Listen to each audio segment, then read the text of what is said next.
I now call Lizzie Borden to the stand.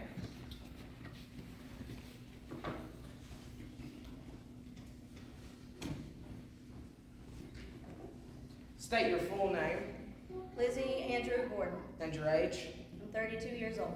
Now, Miss Borden, how would you describe the relations with your mother prior to her death? I had none. My mother died when I was 2. Forgive me, of course. What were your relations with your stepmother? Well, at first she was like a mother. That's understood. But I'm asking you about your adult relationship with Abby Borden. I would assume it's like any adult relationship. Good times and bad. I see. Perfectly normal then, the natural development of a relationship. But would you say that on August 4th, 1892, your relationship with Miss Borden was cordial?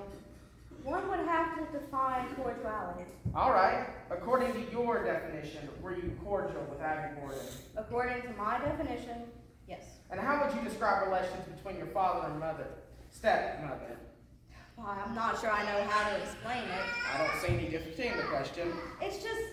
It's difficult for me, a maid, to describe their relationship. Simple. Were they happily married? I suppose. Or did you perhaps not see great problems between them? I don't think so, though they may have had problems that I'm not aware of. Did you think of them as a loving couple? Did you see their care for each other? They were older. I suppose they showed care, but as you can assume, I was not exposed to the intimacies. I didn't mean I wasn't. What were you wearing on the day of the murders, Miss Borden? A dark dress, navy blue, pendulum. A dress? Oh no, and this is important. I was wearing a skirt, more of an Indian silk, in fact. And you didn't change clothes all day, even after discovering the bodies? I did, but it was late afternoon after several people had already been to the home. I was persuaded by others to change.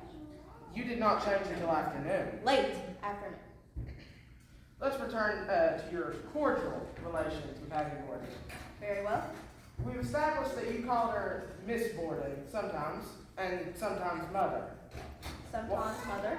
And why did you change? It became appropriate. How? Well, as my sister said at some length, I'm no longer a child anymore as I was when she first came to the home. Was there a guest in the house the night before the murders? My Uncle John was visiting, but I didn't get to see him. How was that? I was out the entire evening prior. Where were you? I got a call from a sick friend and I had to go see her. And you did not see your uncle until the following morning? Mr. Daniels, this is tiresome. I have stated over and over again that when I came down that morning, my uncle was already gone. He had a business appointment. That has been verified. And of course, you would know. You were on the house or the ground the entire morning? Yes, I was. Yes, but there is some contradictions about your precise whereabouts. Are you aware that your inquest, you made 2 contradictory statements about where you were when your father returned that day? That's entirely possible. You admit to these 2 stories? Readily. I mean, it was the most disruptive day of my life. It's likely that I made errors about my memory of it. Your memory becomes you, Miss Borden. At one point, you were in the kitchen ironing handkerchiefs, and then here, you say you were coming down the stairs in the hall when Maggie already opened the door. Is that true? I cannot account for it. I see. Emotionally confused, eh? And I still can't help but wonder, and if all this emotion and all this confusion, you might not have in fact confused truth and were, and in fact coming down the stairs from the guest room? I was in the kitchen. Wondering if later you did not come to realize that if you were upstairs, that would have placed you within feet of the bludgeoned, bloody pulp of Abby Borden's body. I was in the kitchen ironing. And that after killing her, never suspecting your father would come back so early. Yes, I would draw that. Miss Borden, when did you last see Abby Borden alive? Shortly before 9 o'clock. She got a call from a friend and needed to go to the friend. Maggie Sullivan, the only other living person in the house that morning, never heard anyone. Did you hear the messenger?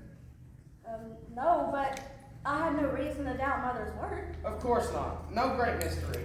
Though a number of witnesses have testified that Abby Borden seldom, if ever, left the house and was never known to make visits. You simply believe that she had done so? Yes. Miss Borden, can you tell this court how someone could come with a message to the house without you or Maggie seeing or hearing him? I cannot account for it.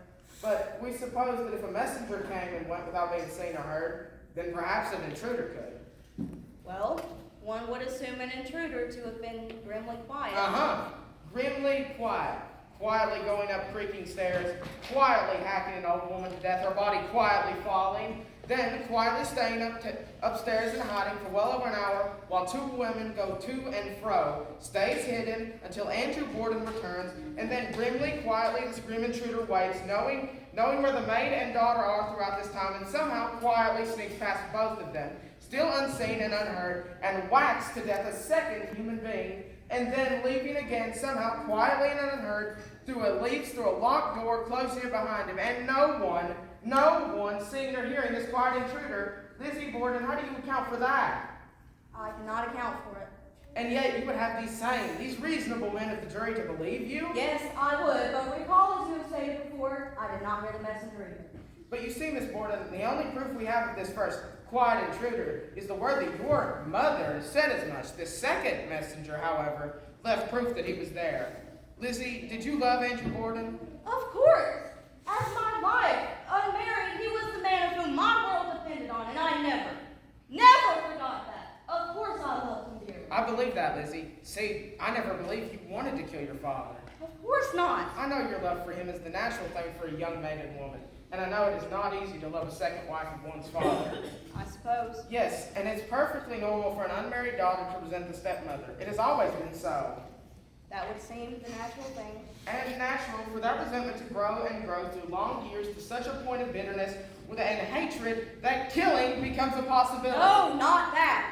And then, when the beloved father returns unexpectedly after you've murdered his wife, That's not true. That's not conceivable. then you're forced to kill him too. It did not happen like that. No, Papa loved me. I gave him my ring, and he always wore it. He never took it off his hand. It was on his hand when he died. Lizzie Borden, were you on the stairs when your father returned? I want to answer this. This is my very life you hold in your hands. Oh, she knows exactly what to say. My words are chosen. Then you admit to calculation. Of course, but if I'm attempting survival, and if that is criminal, then you may convict me. Can we possibly return to that morning? Very well. You were at the parlor when your father lay down, is that correct? Yes, and then when I saw my irons weren't hot enough, I went to the barn. While your father was sleeping? Yes. You left your ironing to go to the barn. Yes, but as I said, my irons weren't hot enough, so I went to the barn to look for sinkers. I plan to go fishing, and I'm quite the angler, sir. I'm quite aware of that, madam.